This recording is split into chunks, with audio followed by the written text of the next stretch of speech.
성부와 성자와 성령의 이름으로 아멘. 우리를 항상 좋은 길로 이끄시는 우리의 사랑이신 주님, 우리는 오늘 초대교회 사도들의 활동이 담긴 사도행전을 공부하려고 합니다. 소아시아를 중심으로 불어닥친 박해의 고통과 어려움 속에서도 그리스도를 전하는 사도들, 특히 베드로와 바울의 열정을 저희들이 본받게 해주시고, 특히 우리 생활 속에서 안일무사 속에 안주하려는 저의 삶을 일깨워주시고 그리스도의 사랑으로 불타오르게 하소서. 우리 주 그리스도를 통하여 비나이다. 아멘. 성부와 성자와 성령의 이름으로 아멘. 우선 사도행전은 말 그대로 사도들께서 초대교회에 그런 어떤 활동을 적은 책이다, 이렇게 나오고 있습니다. 과연 그런가? 그렇지 않습니다. 다른 사도들은 거의 안 나오고 야고보가 조금 나오다가 주로 우리 초대교회의 첫째 순교자였던 스테파노 부제라고 하게 되겠죠. 그리고 대부분이 사도 베드로와 바오로의 활동을 주로 했던 것이죠. 이미 말씀드린 대로 루카복음을 통해서 우리가 배웠지만 루카복음 사가는 이미 우리 사도 바오로, 사도 베드로, 나중에는 사도 바오로에게 더 많은 것을 할애했죠.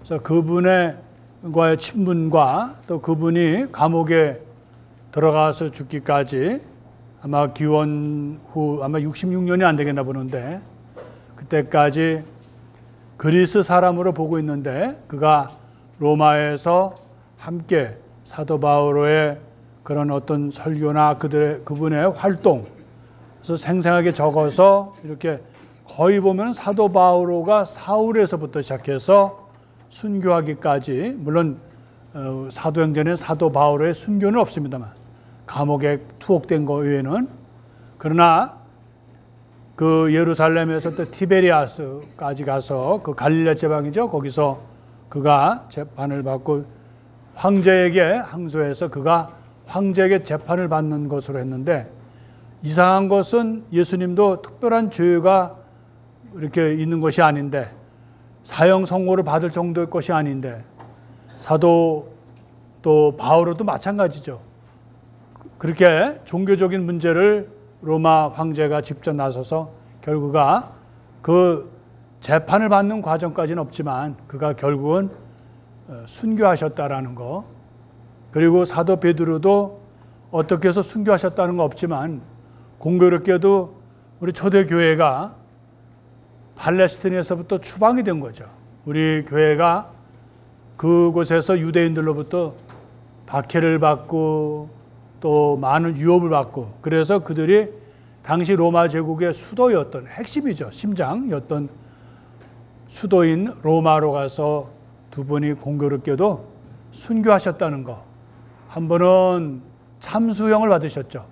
목이 잘리는 그런 순교를 하셨고, 한 분은 십자가에 거꾸로 매달려서 불에 태워서 돌아가셨다, 이렇게 나오고 있습니다.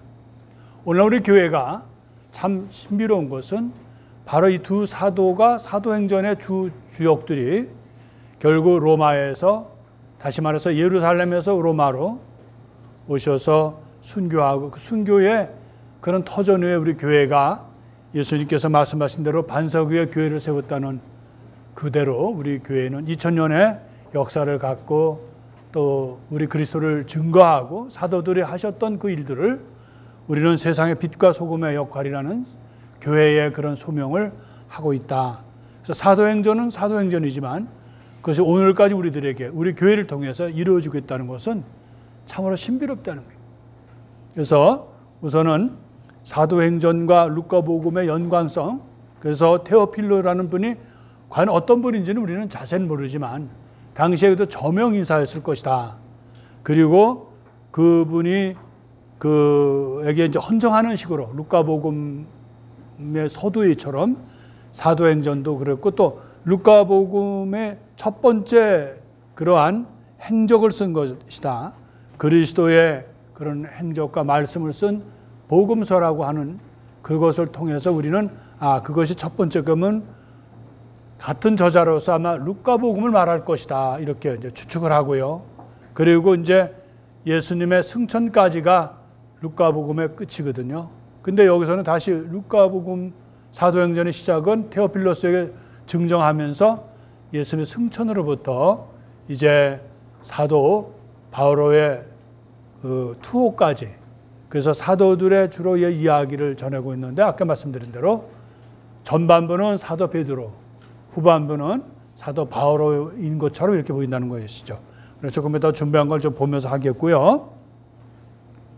그러면은 이것이 언제 쓰여졌겠는가라는, 또 어디에서 쓰여졌겠는가라는 것은 뭐 학자들의 여러 가지 있지만 확실한 것은 기원 후 예루살렘이 멸망한 기원 70년을 해서 그것을 다룬 것을 보면 그 내용에 아마 그 예루살렘 멸망 이후일 것이다.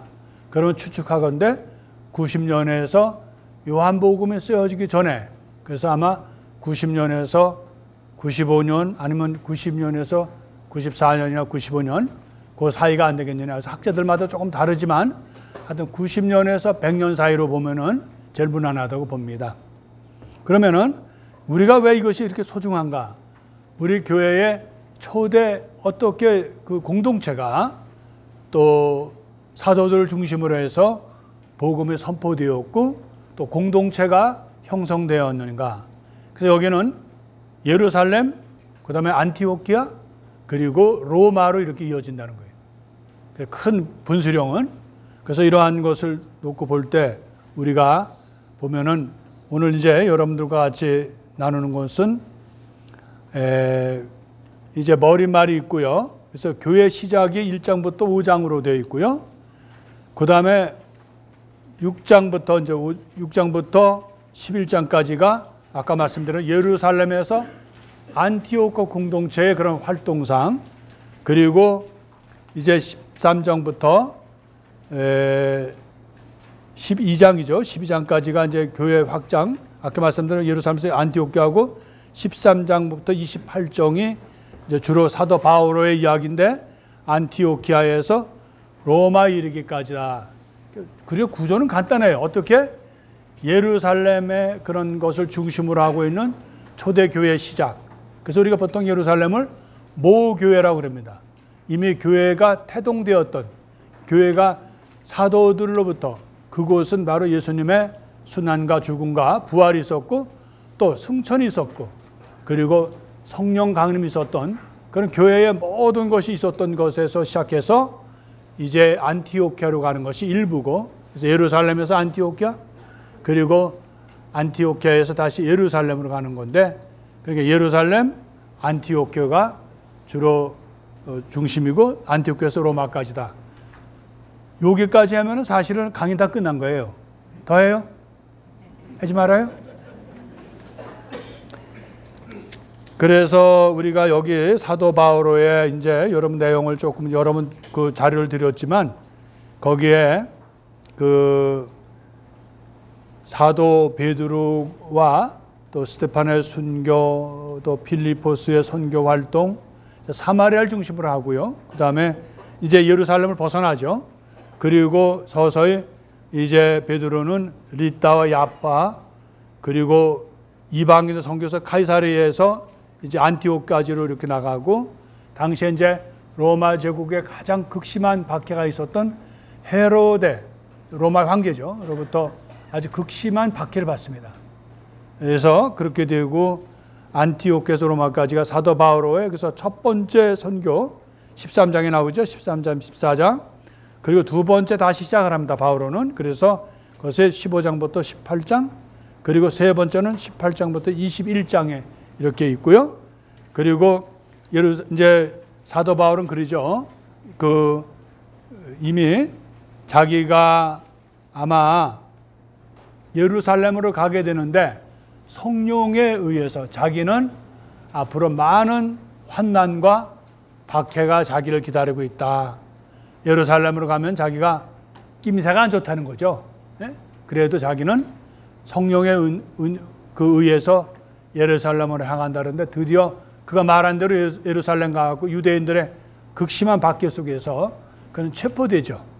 체포되고 책에 의해서 또 발언도 하지만 유대인들은 워낙 그를 증오하고 미워하기 때문에 왜 미워해요? 과거에는 열렬한 유대교였는데 이제는 자기들이 가장 미워하는 예수님과 그의 추종자들을 위해서 자기 모든 것을 하는 유대교로 봐서는 사도 바울은 배신자죠. 그러니까 더 아주 극렬하게 반대하는, 그래서 결국은 체포되어 가지고 감옥 생활을 하다가 이제 자기의 뜻에 의해서 황제에게 재판을 받기 위해서 로마까지 가는데, 그런 여정 속에서도 사도 바울과 우리에게 주는 큰 교훈은 그렇게 그가 평소에 기회가 좋든 나쁘든 항상 그리스도의 복음을 선포해야 된다는 것을 그의 그런 삶을 통해서 보여줬다는 것. 그리고 나는 그리스도를 위해서 나의 모든 것을 허접스러운 쓰레기로 여긴다.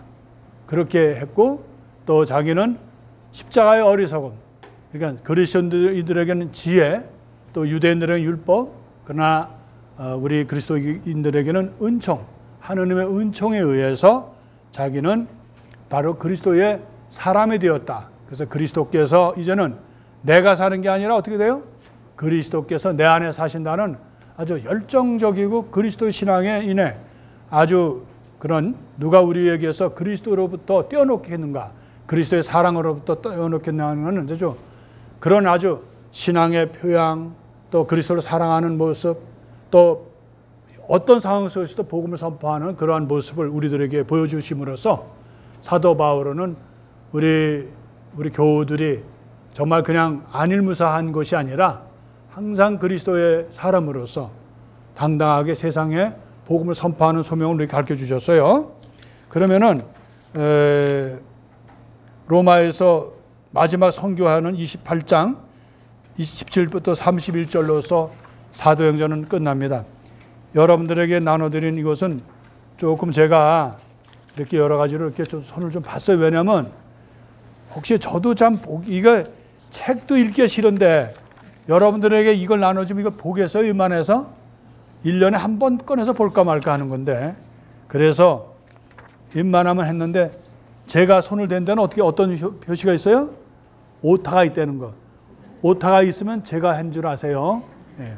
그러면은 지금부터 PPT를 보고 잠깐, 이것은 이제 사도 행전에 나오는 그러한 표지 그림인데, 예수님께서 마지막 날에 재림하시는 그런 모든 이들이 예수님 복음을 위해서 한두 사람이 아니라 사도들뿐만 아니라 성인 성녀들께서도 복음을 증거하고 선포했다는 거. 그래서 프락세이스 톤 아포스톨론이라고 해서 복수로 나옵니다. 이게 사도들의 행적이라는 거죠. 그러면 라틴어는 악다 아포스톨로름인데 악두스라는 단수에서 악다는 복수입니다. 프로럴. 그래서 사도들의 그 활동들이라는 뜻이죠. 직역하면은. 그 다음에 영어는 Acts of Apostles. 가장 쉬운 영어는 뭐예요? 그냥 눈을 감고도 아는 사도행전. 여러분들은, 우리는 행복한 사람들이에요. 얼마 전에 우리 그 아프리카에서 온 신부님하고 얘기를 했는데, 너네 나라의 말이 얼마냐 했더니 크게는 8가지고 다 쪼개면 14가지가 된대요. 근데 너네 글자 있냐 그러니까 그 의미는 뭐예요? 우리는 글자가 있다는 걸 쓱 보여주기 위해서 그런 거거든요. 그래서 없어 이러더라고요. 그래서 그래, 너네는 있지만 우리는 불행하게도 하나밖에 없다, 언어가. 우리나라는 하나의 언어를 얘기한다. 여러분은 하나의 언어를 얘기한다는 건 행복이에요, 사실은요. 여러분 행복한지는 아셔요? 가장 쉬운 말은 뭐예요? 사도행전. 이런 거는 몰라도 된다는 거죠. 네, 엑스 애포스톨. 교회 시작을 이렇게 적었고요. 1장부터 5장에 교회. 그 다음에 두 번째는 아까 말씀드렸는데 예루살렘에서 안티오키아까지. 그 다음에 안티오키아에서 로마까지 해서 13장부터 28장이 마지막 부분이라는 거. 이건 주로 사도 바울이고, 두 번째는 사도 베드로. 다는 아니더라도 거의 이렇게 분수령이 있다는 거. 예, 이제 성령 강림을 통해서 우리 교회가 시작됐죠. 오순절 성령 강림과 교회 탄생이 있었고요. 또 사도들의 권위와 증언에 대한 얘기 있고요. 사도 베드로는 아주 다니는 곳마다 이렇게 해서 활동을 했고요. 그래서 주로 안티옥 교회 설립과 헤로드에 의한 박해가 시작됐습니다. 우리가 유명한 사도 바울의 전 이름 사울의 회심, 다마스쿠스 부근에서 있었던 이야기. 그리고 사도 베드로는 이제 틈틈이 거린들이나 불구자들을 위해서 예수님이 하셨던 대로, 스승께서 하셨던 대로 치유해주고 복음을 선포했다는 거. 그래서 3장 6절부터 8절까지 나는 은도 금도 없습니다. 그러나 예수 그리스도 이름으로 말합니다 하고 일어나시고 걸으십시오. 그가 예수님처럼 손을 잡아당기자 그가 발목 튼전에서 벌떡 일어났다 하는 거. 하느님을 사람들을 보고 찬미했다 하는 거. 사도 바오로도 많은 이들이 여러 이방인들도 사도 바오로의 복음 선포를 듣고 회개하고 그리고 세례를 받고 복음을 받아들였다는 얘기입니다. 그래서 여기 아까 말씀드린 대로 사도 바오로의 첫 번째, 두 번째, 세 번째 그리고 16번에 보면 21장 17절부터 23장 11절은 사도 바오로가 예루살렘 방문하면서 바로 체포됩니다. 그리고 카이사리아, 그 갈릴리 지방이죠. 거기서 그가 이제 재판을 받고요. 재판이 아니라 신문이요. 그래서 그는 재판받기를 원하지 않습니다. 그는 자기 황제 로마 시민권이 있기 때문에 자기는 로마에서 황제에게 재판을 받겠다고 해서 로마로 압송되고 결국 28장 17절부터 31절이 마지막 우리 사도행전에 그리고 거기에서 그 마지막 선교를 하는데 그때 신분은 뭐예요? 감옥에 갇혔는데 그도 허락을 맡아서 지금 말하면 가택구금이죠.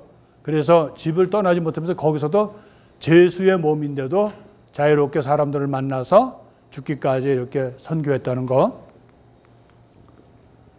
사람은 잘 새기고 봐야 된다는 얘기 했죠. 루카복음에 대한 이야기 여러분이 말씀드렸습니다. 그래서 바울을 따라다녔던 의사 루카를 편의상 사도행전의 저자로 부르고 있는데 일부 학자들은 과연 그럴까 의문을 갖고 있습니다. 그건 무슨 뜻이에요? 사람들은 제각기 자기 의견을 말할 수 있다는 거예요. 그래서 사도행전의 저자가 루카다 추측은 했는데 꼭 그렇지는 않다. 우리가 늘 얘기하잖아요. 그거 가지고 싸우지 말라고요. 왜 그래요? 우리는 그 시대에 안 살았기 때문에 모른다. 그게 답입니다. 그러나 실제로 루카복음서의 및 사도행전의 저자 이름이 분명히 거기다 루카라고 쓴 적은 없습니다. 교회의 전승상 또 우리가 그렇게 추측하는 것뿐이죠.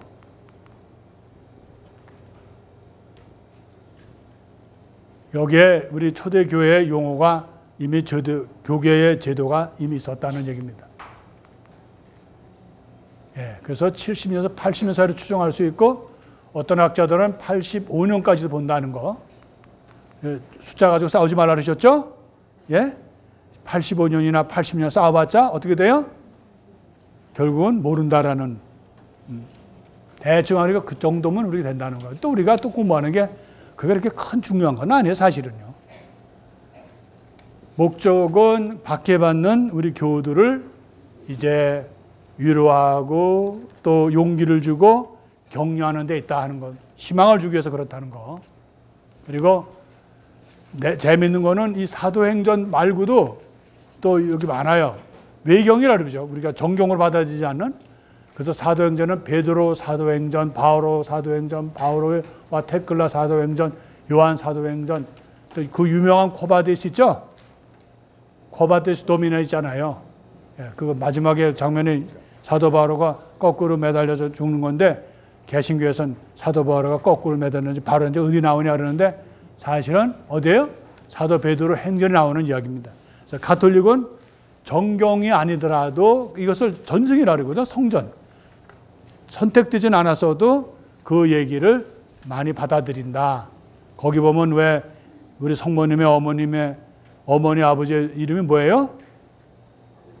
성 안나하고 성요아킴이죠. 그거 어디 성경에 있어요?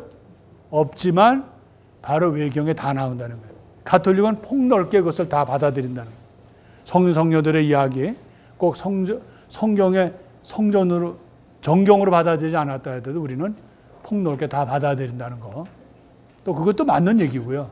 그 많은 것 중에서 우리가 선택한 거거든요.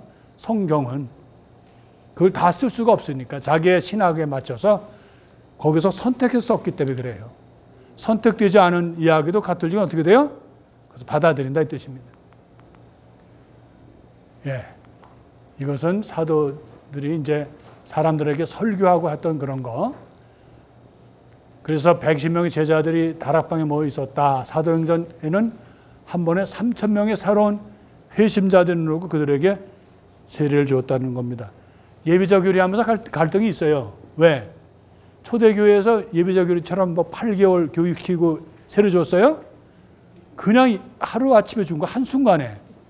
그래서 저도 여기 와서 그걸 좀 실천해 볼까 그랬었어요. 한 번에 다 모아놓고 예수 그리스도 우리의 주님이십니다. 믿습니까? 믿습니다. 그러면 성령을 믿습니까? 믿습니다. 그러면 우리 바오로 성당을 사랑합니까? 사랑합니다. 그러면 좋습니다. 세례를 줍니다. 이렇게 하고 싶었는데 제가 그럼 한 3일도 못 견뎌서 끝나니까 할 수 없이 이걸 참고 했어요. 왜냐하면 여기는 뭐 교리하고 했다는 게 없어요. 여기 또 교리교사들 또 맥 빠지는 얘기인데 그래도 하셔야 돼요.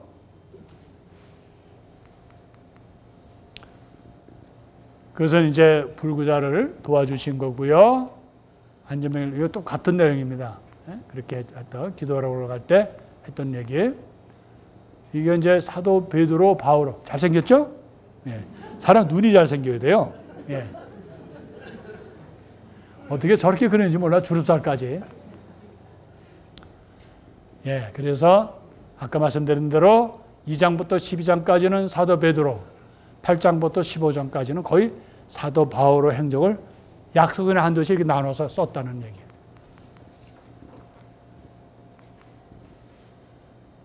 이거는 그 사도 베드로의 설교죠. 그래서 무세움에 있다는 거예요. 그 베를린에 스타트리히에라는 무세움에 있는 건데 혹시 그래서 또 그림이 좀 독특해서 제가 옮겨봤습니다. 여러분 이거 다 거기 여러분들 자료에 있어요. 이걸 다 그냥 공부하면 좀 넘어갑니다. 예. 그리고 사도 베드로는 어떻게 돼요? 법정에 최고법정에서 이가 아마 우리가 보건대는 그 대사자이겠죠. 거기 사네드린이라고 보통 있는데 거기에 가서 지금 뭐 사람들 공격을 받고 있는데 사도 베드로는 그전에 어떤 사람이었어요? 도망가고 또 예수님 모른다고 했던 사람이 당당하게 가서 이렇게 했다는 것을 우리가 신앙인으로서 배우는 것은 성령께서는 우리에게 용기를 주시고 지혜를 주신다는 거예요. 이걸 봐도 사도 베드로가 변화도 엄청 변한 거죠. 그죠? 그래서 우리가 걱정하지 않는 거 우리가 지식이 있어서라고 또 우리 용기가 있어서 신앙생활 하는 게 아니라는 거예요. 우리가 하나님을 사랑하는 마음만 있으면 그 바탕에 하나님은 우리에게 성령을 부어주셨고 그 성령에 의해서 우리는 항상 새롭게 신앙생활을 할 수 있다는 거. 이거는 저 스테파노 그 예수 그리스도를 증언하다가 사람 돌을 쳐서 최초로 순교했다는 것이죠. 이건 뭘 것 같아요? 저도 이거 아주 이게 뭘까 하고 하다가 보니까 이게 아큘라라는 사람이 자기 부인 프리스킬라라는 사람인데 이 사람이 이태리에서 글로 이주 온 거예요. 예? 아테네로. 그런데 이 사람들이 뭐예요? 천막을 만드는 직업을 가졌다. 사도 바오로의 직업이 뭐예요?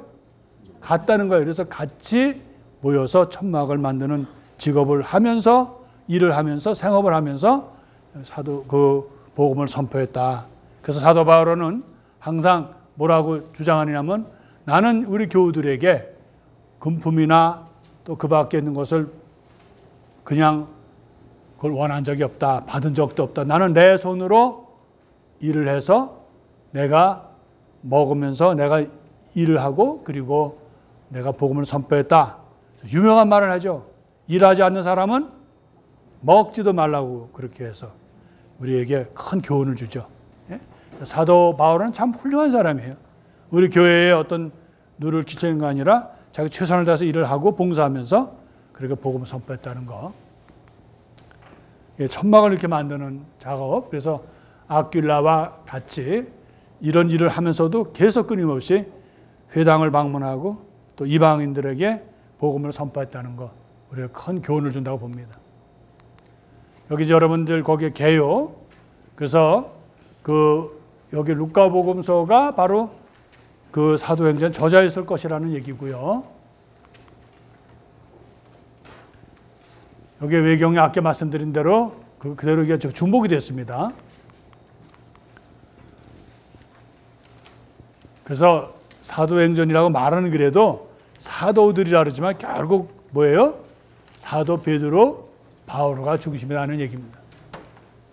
그리고 주로 사도 베드로는 비유대인 그리스도인 사이에서 구약에서 할례나 율법이 지켜야 하는 그런 것을 이제는 서로 논쟁을 했어요.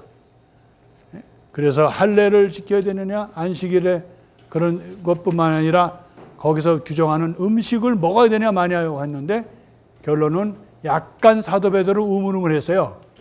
예? 약간 우유부단하게. 이 세상 사는 사람의 가장 현명한 건 뭐예요? 양다리 걸치기 작전. 이것도 아니고 저것도 아닌 것. 아주 A면 A고 B는 B다. 이런 사람은 출세 못해요. 어떤 사람이 출세해요? A인 것 같기도 하고 B인 것 같기도 하고 B인 것 같기도 하고 A인데 나도 잘 모르겠다. 그런 사람이 출세한다는 거예요. 우유부단한 것 같은데 확실하게 안 하고 약간 좀 흐리흐리한 사람이 결국은 지도자가 되고 그렇게 된다는 거예요. 그게 사실은 더 현명한지 모르지. 아주 왜냐하면 A라는 사람만 고집하고 B라는 고집하는 사실 고집불통이거든요. 근데 베드로는 그래서 아마 예수님이 사랑했는지 모르지. 근데 사도 바오로는 칼 같은 사람이에요. A는 A지 뭐 B는 뭐냐 이래갖고 또 사도 베드로한테 막 대드는 흔적이 사도행전에 나와요. 그래서 거기에 뭐냐? 결국 율법의 그러한 구습을 그리스도교 신자들, 다시 말하면 비유대인들에게 지우지 말자. 그리고 할례도 마음의 할례가 중요한 거지 겉으로 그렇게 하는 할례가 중요한 거 아니다 해서 초대교회에서부터 이 율법을 지키느냐 마느냐 논란이 있었지만 결국 어떻게 돼요? 더 너그러운 편에서 교회가 나갔다는 거예요. 우리에게 참고로 아까도 말씀드렸지만 양다리 걸치는 사람은 사실 나쁜 사람이에요. 사실은요. 사람은 그런 사람을 상대도 하면 안 되죠. 그런데도 그런 사람의 그런 모습을 우리가 보면서 그 사람이 포용하는 사람도 우유부단하게 보입니다. 예? 우리나라에 왜 황희정성 유명한 분 있잖아요. 그분이 대표적인 게 뭐예요? 우유부단하다고 보여요. 얼핏 보면은. 근데 사실 도가 넘치는 사람은 남들이 볼 때는 우유부단한 것 같지만 사실은 포용하는 거죠. 그래서 우리가 흑백 논리다. 보통 이제 성숙되지 않은 사람들은 흑백 논리를 말합니다. 왜냐하면 네가 어떤 때는 이렇게 되고 어떤 때 해서 그거를 다 이해하는 것을 흑백 논리의 그거 반대는 뭐라 그러죠? 나 혼자 떠들어가서 물어보는 거예요. 흑백 논리에 그러면 흑백 논리가 하는 걸 뭐라 그래요? 이상해. 하여튼 뭐만 물어보면 대답을 안 해요. 오늘 한번 물어봐도 되겠어요? 흑백 논리의 반대. 고개 숙이지 마시고 다원 논리라고 보통 얘기를 해요. 예? 다원 논리. 그게 뭐예요? 그때마다 그 원칙이 있다는 거예요. 첫부터부터 획일적으로 A라는 B라고 하는 게 아니라 사람에 따라서 상황에 따라서 그 사람을 또 그때의 상황을 판단한다는 거예요. 얼핏 보면은 줏대 없는 것 같죠. 근데 그렇지 않다는 거예요. 그래서 그 이스라엘에 유명한 랍비가 두 부류가 있었어요. 하나는 샴마이, 하나는 힐렐이라는 그런 탈무드의 대표적인 학자가 있었는데 한 사람은 샴마이는 칼 같은 사람이에요. 사도 바오로 같은 사람이지 말하자면 A는 A고 B는 B지 뭐가 중간에 뭐가 있냐 그래갖고 하는 사람이고 힐렐은 이래도 한 세상 저래도 한 세상 하는 사람이에요. 그래서 얼핏 보면 그 성경 해석이요, 샴마이는 아주 7가지로 아주 정확하게 이렇게 아주 분류를 했어요. 근데 힐렐은 그런 게 없어요. 그냥 어떤 때는 길게 하고 어떤 때는 해서 사람들이 볼 때는 뭐 저러냐 그랬는데 세월이 지나가면서 탈무드의 방향이 어디로 갔냐면 어디로 갔겠어요? 샴마이로 흐르지 않고 정확하고 엄격한 대로 흐르지 않고 어떻게 돼요? 이래도 한 세상 저래도 한 세상 쪽으로 갔는데 그게 무슨 성경 해석이냐라고 비난을 받았지만 결국 그것이 큰 물결로 흘렀다는 거예요. 무슨 말씀이냐? 아까 제가 말씀드렸죠. 가톨릭은 정경에 들은 것만, 어떤 종교들은 그것만 성경이라고 그럽니다. 가톨릭은 성경에 쓰여지기 전에 내려온 것이 구전이거든요. 구전에 아까 우리가 그 사도행전에도 베드로도 있고 바울도 있고 막 있잖아요. 근데 그런 것까지도 가톨릭은 포용해요. 왜? 가톨릭이란 말이 뭐예요? 예? 보편성이 있는 거예요. 보편성은 어디 치우치지 않고 A나 B를 다 포용한다는 뜻이에요. 그래서 우리가 가톨릭 신자에 가져야 할 첫 번째 덕목은 뭐예요? 포용해. 아주 남에게 따질 때 흑백 논리를 따지지 않고 이래도 한 세상 저래도 한 세상인 것처럼 이렇게도 해석할 수 있고 저렇게도 해석할 수 있으면서 마지막에 해석하는 건 뭐예요? 긍정적인, 그렇게 사랑으로 해석하는 사람이 결국 이 세상에 남는다는 거예요. 부부지간에도 마찬가지예요. 누가 이기는 것 같아요? 부부싸움에서 누가 이길 것 같아요? 지는 사람이 이긴다는 거예요. 결국은. 지는 사람은 뭐예요? 알았어. 아유, 네 마음대로 해라. 그렇게 하는 사람이 이긴다는, 결국은. 내가 내 마음도 못할 줄 알고 그 사람 지는 거예요. 그래서 오늘 사도행전의 전체 흐름을 보면 끝까지 사도 바오로가 아주 강인하게 나갔지만 결국 우리 교회의 첫째 수장은 누구예요? 이래도 한 세상 저래도 한 세상에 예수님 한번 부인도 하고 나 그 사람 모른다고 했던 과거에 있던 사람, 예? 예? 그런 사람이 바로 교회의 지도자가 된다는 거예요. 그래서 우리는 너무 흑백 논리로 나가면 안 된다. 그래서 우리 탈무드의 샴마이하고 힐렐, 여러분 나중에 한번 검색창에 찾아보셔요. 샴마이하고 힐렐. 그리고 그 방법론이 정확한 샴마이가 전체 탈무드를 움직이는 게 아니라 원칙이 없는 것 같으면서 있는 그 원칙은 뭐예요? 원칙이 없는 게 원칙이에요. 그 사람은. 그 사람이 결국은 그 모든 걸 이끌어간다. 이 세상은 너그러운 사람, 줏대가 없어 보이는 사람이 결국은 모든 걸 이끌어가고 그 사람이 진짜 봉사자의 자세다는 거죠. 그래서 우리가 전체를 한번 잠깐 보면요. 예수 승천을 시작해서 마티아가 이스가랴 유다스를 대신해서 이제 선출되는 1장이 있고요. 그리고 오순절, 다시 말하면 성령 강립으로부터 시작해서 초대 교회들 우리들에게 보여준 게 뭐예요? 공동체, 서로 나누는, 우리가 있는 걸 다 모아서 서로 골고루 나누는 사랑의 공동체를 보여줬다는 거죠. 그리고 이제 6장, 7장은 스테파노의 순교, 그리고 우리 교회의 사회적 갈등이 있어요. 어떤 사회적 갈등? 이거를 물건을 가지고 나누다 보니까 누구는 많이 주고 나는 조금 전에 갖고 막 했는데 주로 불평하는 사람은 누구예요? 기억 안 나요? 여자들이라는 거예요. 여자들이 막 그냥 대판 싸우고 말고 막 머리를 끄집었는지 끄트렸는지 그건 잘 모르는데 한국에서 썼으면 아마 머리 끄들고 싸웠다는 게 있을 거예요. 근데 없어요, 그거는. 다행히도. 남자들이 싸웠으면 어디를 또 싸워요? 시험을 끄들었겠지. 그래서 우리 교회에 옛날 그 교회법에는 성직자는 시험을 못 기른다. 그런 게 있어요. 왜 그랬겠어요? 붙어서 싸우면 꼭 시험을 끄들으니까 그게 아주 흉하니까 아예 시험을 기르지 말라 이렇게 하고 했는데 요즘 법에는 없어요. 왜냐하면 신부들이 시험이 안 나요.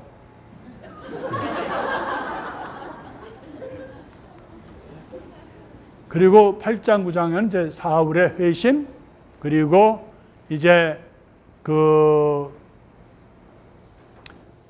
구약 성서와 신약 성서 사이에 이런 갈등이 있으면서 그런 사이에서 바로 우리 사도들은 그리스도가 구약으로부터 이어오는 메시아라는 것을 증명하기 시작했다는 거예요. 그리고 베드로의 이제 계시와 이방인의 선교 시작했다는 거죠. 10장, 11장. 그리고 이제 여기에서 이런 건 제가 실수예요. 여기 원래 풋노트에 있던 거를 그걸 했는데 이거 제가 여러분들 거기에는 그 인용한 게 다 나와요. 지워야 되는데 그래서 이제 예루살렘의 그런 유대인들의 박해부터 시작해서 서서히 교회가 이방인으로 나가고 있다는 것을 이제 하는 거고요. 그 다음에 바울의 회심과 예루살렘의 그리스도교 공동체가 여기 가해지는 박해, 아까 말씀드렸죠. 지중해 특히 소아시아를 중심으로 교회가 급속도로 퍼져나갔다는 거예요. 그래서 우리가 거기서 성령의 역사하심을 보는 거죠. 이게 무슨 그림일 것 같아요?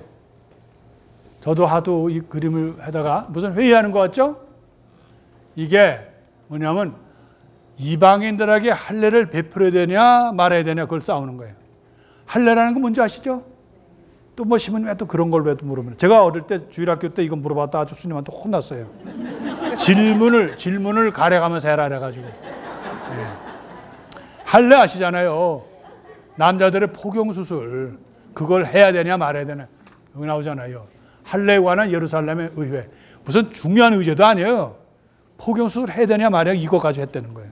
예? 이것은 그 테오필루스라는 사람에게 헌정한 건데 그 그림이 나온 거죠. 그래서 여기에 Theophilus is the name of or honorary title of the person to whom the gospel of Luke and the acts of apostles are addressed. 했죠. 제가 미국 가서 배운 거는 영어 자신이 없을 때는 발음을 돌려라.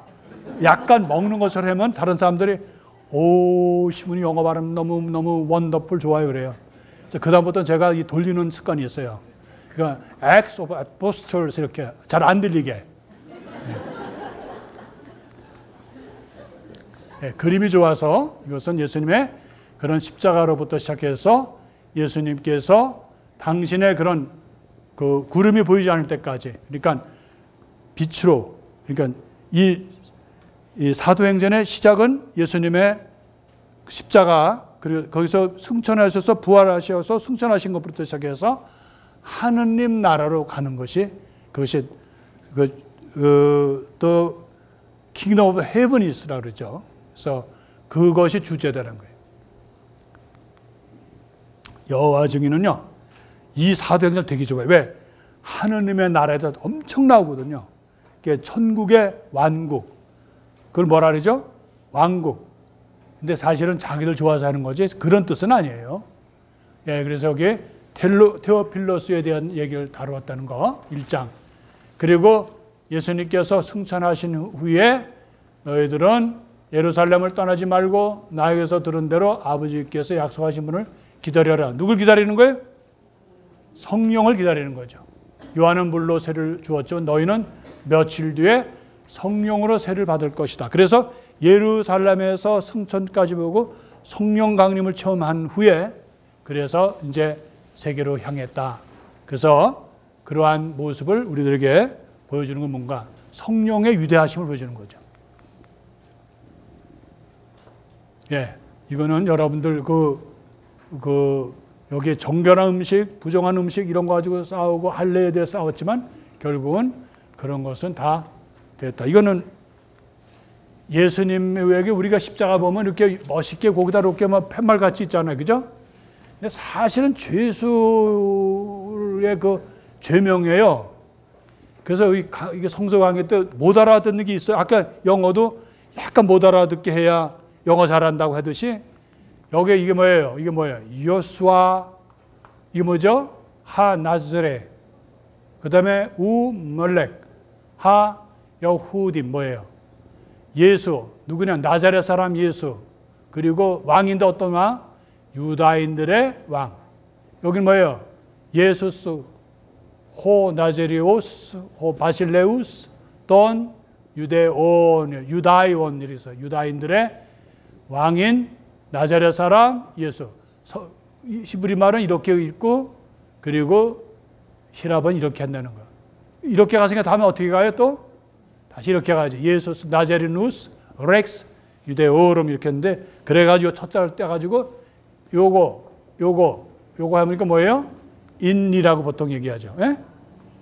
아마 이렇게 안 좋은 저 판때기에다가 썼을 거라고, 이렇게 잘 쓴 게 아니라 이렇게 삐뚤삐뚤. 그래서 좀 모욕적인 그런 죄명을 쓴 거가 있어서, 그러니까 예수님에 관한 것이 십자가로부터 시작된다는 거. 예, 예수 그리스도. 그래서 여기에 히브리어는 여호수아. 그래서 예수님을 여호수아라고 하고 여수아도 된다는 거예요. 다 같은 이름이에요. 우리나라 말에 옛날에 영수가 제일 많았잖아요. 이름이요. 영수. 예? 예수님 이름도 흔해 빠진 이름 중에 하나라는 거예요. 하느님은 흔해 빠진 이름을 좋아하시는 것 같아요. 마리아도 어떻게 돼? 영자의 전성시대처럼 영자, 영수 이렇게. 어느 영분 이름 아니에요. 지금 제 얘기하는 거. 그 영수 아니에요. 하느님 나라에 대한 얘기라는 거예요. 궁극적으로. 그래서 루카는 사도행전 처음부터 1장 3절, 8장 12절, 14장 22절, 19장 8절, 20장 25절, 28장 23절, 그리고 끝에 와서 28장 31절까지 뭐냐면 하느님의 나라에 대한 얘기를 했다는 거예요. 우리는 하느님 나라를 왕으로서 왕권, 어떤 왕제로 알아들을 수 있는데, 사실은 이런 우리가 말하는 왕권은 아니라는 거예요. 예수님께서 사형 선고를 받으시기 전에 빌라도 앞에서 이제 얘기하셨을 때, 내 나라는 어디예요? 이 세상에 속한 것이 아니다. 내 나라는 바로 하느님의 영역, 하느님의 나라라는 걸 가르쳐줬는데, 빌라도가 그걸 알아들을 리가 없죠. 그러나 예수님은 내 나라는 확실히 이 세상이 말하는 왕 그런 거다. 그게 무슨 뜻이에요? 바로 예수님 누차에 가르쳐 주셨잖아요. 왕이라는 것은 어떤 거예요? 바로 권력을 가지고, 또 무력을 가지고, 또 자기의 힘을 가지고 백성들을 누르지만, 하느님 나라의 왕은 뭐죠? 봉사를 통해서, 자기를 내려놓으심을 통해서, 겸손을 통해서 사람들을 하나로 만들어준다는 거예요. 임금도 나라를 법으로, 권력으로 하나를 만들지만, 사실 예수님은 하느님 나라의 영역은 뭐예요? 사랑으로. 그것이 하나가 된다는 거예요. 그래서 그 나라는 끝이 없다는 거예요. 권력으로 칼로 잡거나 무력으로 잡은 그러한 권력은 끝이 있다는 거예요. 또 끝도 이렇게 별로 안 좋아요. 근데 예수님은 십자가에 돌아가시는 그 고통과 또 그런 어떤 슬픔을 통해서 모든 걸 잃어버리는 것을 통해서부터 시작을 하셨거든요. 그것은 바로 봉사자와 겸손의 자세다. 왜냐하면 하느님의 다스림은 온 세상을 포괄하며, 하느님은 온 세상 모두를 정의와 평화의 영역으로 삼아 결코 인류를 억압하거나 그들의 자유를 제한하지 않으며 오히려 그들의 행복과 구원을 원하기 때문이다. 이에 인간은 자신을 온전히 하느님께로 향하고 그분께 속해 있음을 확고히 해야 한다. 이렇게 되었습니다. 어느 날 보니까 증명사진이 너무 멋있어가지고 그래서 이걸 찍었어요. 제가 찍은 건 아니고요. 사자 잘생겼죠? 그 앞에 누가 있어요? 양이 있잖아요. 어린 양이. 근데 이사야는 하느님의 나라를 이렇게 표징했어요. 메시아 시대는 사자와 암염소가, 새끼 양이 같이 있다. 그때는 서로 강한 사람이 약한 사람을 잡아먹는 그러한 시대도 아니고, 있는 사람이 없는 사람 내려누르는 데도 아니고, 모두가 하느님의 모상으로 태어난 소중한 사람들의 삶이다. 하느님 나라는 바로 그리스도가 우리에게 주시는 사랑과 정의, 평화가 있는 나라다 하는 거. 이사야 선지자는 나중에 마지막에 뭐라 그랬어요? 새 땅과 새 하늘, 다른 말로는 새 예루살렘을 얘기했거든요. 그것이 바로 하느님의 나라다. 그런데 일부 종교에서는 하느님 나라는 우리만 들어갈 수 있다. 14만 4천, 그게 바로 우리다. 근데 그러면 그 종교가 14만 4천이 넘으면 어떻게 하려고 그래? 예? 그 만일 예를 들어서 100만이 되면 어떻게 하려고 그래? 참 그거 말하기도 어려울 거예요. 거기서 또 뽑아야 되니까 또. 그럼 티켓을 받은 사람이 100만인데 120만인데 14만이면 어떻게 되는 거예요? 그건 숫자는 뭐예요? 그 숫자는 정말 말하는 14만 4천이 아니라는 거예요. 14만은 7의 배다. 그리고 12지파의 곱하기다 이렇게 나오죠. 그래서 다시 말하면 선택된 사람들을 얘기하는 거다. 그래서 우리가 극단으로 성경을 너무 글자 그대로 너무 루터는 그랬거든요. 글자 그대로 해석한다. 그렇지 않다는 거예요. 가톨릭이 온건하게 글자 그대로가 아니라 상징적으로 잘못 그것도 그 숫자가 다 맞는 것도 아니거든요. 그래서 그것을 은유 그것을 심벌 그렇게 해서 해석할 수도 있다. 그러니까 꼭 그걸 단호하게 글자대로 하는 것이 아니라 글자가 내포하는 상징적인 것을 의미를 가져야 된다. 가톨릭의 성서 해석 보면 온건합니다. 그리고 포괄적이에요. 말 그대로 가톨릭적이죠. 그래서 이게 이제 끝입니다. 오늘 여러분 약속을 지켜드려야 또 다음에 오니까 서간서 할 때 안 오면 어떻게 해요? 그러면 안 되죠. 그래서 여기에 또 Kingdom of Heaven이라고 했잖아요. 그래서 저게 하는 나라는 아니고요. 그 구름 너머에 우리가 공간적인 건 아니죠. 우리가 보통 하는 나라 하면은 이 지구에서 벗어나서 어디 있다라는 공간인데 예수님 그러셨잖아요. 하는 나라가 여기 있다, 저기 있다. 그건 무슨 말이에요? 공간적인 개념을 넘어가라는 거예요. 하는 나라는 바로 누구에게 있어요? 하느님을 사랑하는 사람들 속에, 사람들 마음에 평화를 사랑하고 사랑을 사랑하고 실천하는 사람들 속에 있다는 거예요. 근데 여기 아주 멋있는 말이 하나 딱 있어요. 영어예요. 잘 안 보이게 해서 아주 짙은 걸 해놨어요. 예? 뭐예요? Already, but not yet. 하는 나라는 이미 우리한테 와 있는 거예요. 그러나 아직 완성된 건 아니다. 각자에게도 그렇거든요. 우리가 세례성사를 통해서 하는 나라를 받아들였고 하는 나라의 완성을 향해서 나가지만 우리의 삶은 뭐예요? 하느님 나라를 향하는 그런 여정에 있다는 거예요. 그런 과정에 있는 거지 아직 도착한 것은 아니다. 언젠가는 우리 주님 부르시는 날 또 공심판 있잖아요. 이 세상을 다 심판하시겠다고. 그래서 우리가 교리에 사심판과 공심판, 내가 죽어서 개인으로 받는 그런 심판과 하늘 나라에 이제 다 초대해서 마태복음 25장에 나오는 것과 같이 의인과 악인을 구분하는, 그래서 하느님은 심판자로, 그리스도께서는 사랑과 정의의 임금으로 오신다는 얘기입니다. 오늘은 정말 제가 일부러 조금 빨리 끝나려고 작심을 했습니다. 왜냐하면 명강이라는 얘기를 빨리 끝나는 강의가, 명강이라는 얘기를 듣고부터 제가 옛날에 글씨를 못 쓰는 사람 어떻게 돼요? 천재다. 그 얘기 듣고부터 글씨 못 쓰는 것처럼 그동안 회심을 해가지고 조금 일찍 끝나려고 그럽니다. 여러분들 사도행전, 우리가 예루살렘, 안티오키아, 로마라는 그것을, 그 전체적인 걸 잊지 마시고요. 사도들의 그런 행전이지만 사실은 사도 바오로, 사울의 회심부터 시작해서 사도 바오로가 이제 등장하고요. 그리고 베드로와 사도 바오로의 그런 활동인데, 공교롭게도 두 사도께서 로마에서 돌아가심으로써, 순교하심으로써 우리 교회의 역사가 시작됐고, 그 터전에 2000년의 교회의 역사가 이루어졌다. 참으로 신비로운 것 같아요. 그리고 여러분들이 잘 알지만 오늘 숙제 하나 드릴게요. 사도 바오로는 뭐 때문에 샌드위치라고 그러죠? 사도 바오로가 샌드위치인데, 여러분 샌드위치 좋아하잖아요. 샌드위치. 여기는 샌드위치를 하지 않고 세무치라고 그래요. 세무치. 며칠 세무치를 말을 못해가지고 무슨 소리가 샌드위치. 난 샌드위치를 못 알아들어요. 샌드위치. 나중에 옆에 뜨면 세무치. 그 다음에 밀크 달라고 밀크, 그러니까 안 줘요. 미역, 그러니까 줘요.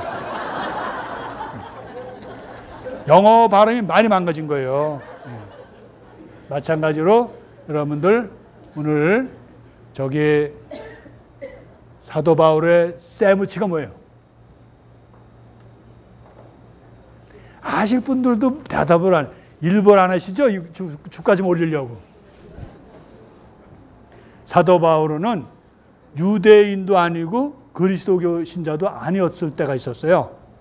왜냐하면 너무 그리스도교 신자들을 박해했기 때문에. 왜냐하면 스테파노가 순교할 때, 돌을 던질 때 사울은 뭐 했어요? 네? 너무 고상하게 생각하지 말고 그 사람들이 돌 던지는 이거 벗어야 되잖아, 옷을. 옷 맞고 있었다, 그 사람들, 돌 던지는 사람들. 예? 그거 봐요. 그 사람 벗어놓은 옷을 누가 훔쳐가지 않을까 해서 보고 있었다고. 그게 사울이에요. 그런 사람이, 그렇게 열렬한 사람이 어느 날 예수님을 당신을 알고부터 그다 확 변한 거예요. 그래가지고 어떻게 돼요? 유대인들도 이해가 안 가는 거예요. 제가 왜 저러지? 뭐 잘못 먹었나? 뭐 이러부터 시작해갖고 왼수가 된 거예요. 그러니까 이 사람은 이제는 예수님을 만나고부터 어떻게 돼요? 쇠묻히게 된 거예요. 이 사람은 유대인도 가서 유대인들한테 미움받지, 또 그리스도 계신 자는 어때요? 아니 제가 며칠 전부터 우리 잡아 죽이고 악명 높은 저 사람이 아니 웬일이야, 저거 뭐 잘못 먹었나? 공통 용어는 유대인들도 제가 뭘 잘못 먹었나? 그리스도 계신 자들도 잘못 먹었나? 그래서 유대인들한테도 괄시받고 그리스도교인들부터 괄시받아서 그걸 뭐라 그래요? 쇠묻히. 그러면은 사도 바오로가 거기서 회복한 데가 언제죠? 그걸 규칙을 주는 거예요. 예? 대답하지 마세요. 틀려요, 다. 뇌자인데. 타르수스예요. 타르수스는 어디예요? 사도 바울의 고향입니다. 그래서 누가요? 바르나바가 보다 못해서 그 사람을 타르수 고향으로 보는데 왜? 유대인들 죽이려고 그러니까. 또 그리스도 계신자는 안 믿으려고 그러니까. 가갖고 그 사람이 거기서 허송세월을 해요. 어떤 허송세월? 내가 잘못 들었나? 예수님의 목소리를 듣긴 들었는데 이게 뭐야? 나는 뭐야? 유대인들 나 죽이려고 그러지? 그리스도 신자들은 어색하고 날 안 받아들이려지? 그래서 그것을 완전히 이방인이 된 거예요. 거기서 정확하게 몇 년은 아니지만 보통 3년은 아니겠냐고 봐요. 뭐 그때 이제 아라바라는 그런 사막도 갔었다라는 전설도 있지만 확실한 건 사도 바오로는 그 타르수스에서 무의한 아무 의미도 없는 기간을 보냈다는 거예요. 거기서 그가 생각할 수 있었다면 나는 뭐냐? 나는 그리스도에게 불린 것도 아니고 오히려 그리스도교 신자들에게 미움받고 유대인들에게도 미움받고 나는 버림받았다라는 그 기간이 있었다는 거예요. 만일 사도 바오로가 오자마자 우리 그리스도교 신자 받아들였다면 그런 큰 그릇이 되지는 않았을 거예요. 사도 바오로는 고통의 기간이 있었다는 거예요. 사람들로부터 버림받았다.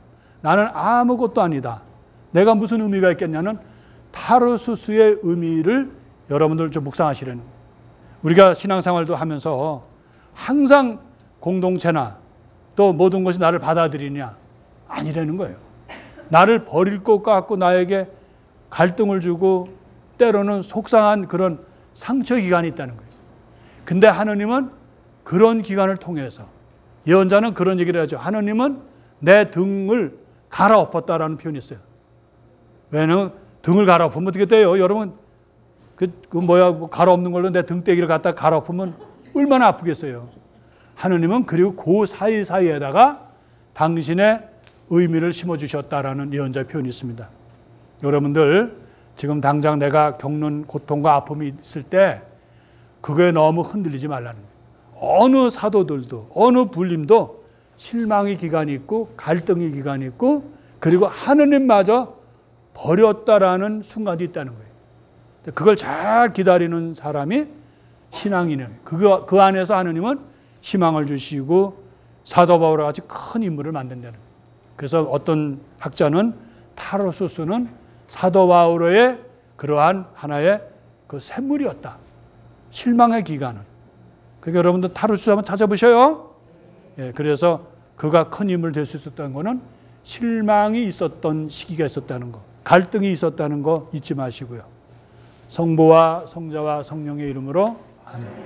영광이 성부와 성자와 성령께 통과 같이 이제와 항상 영원히 아멘.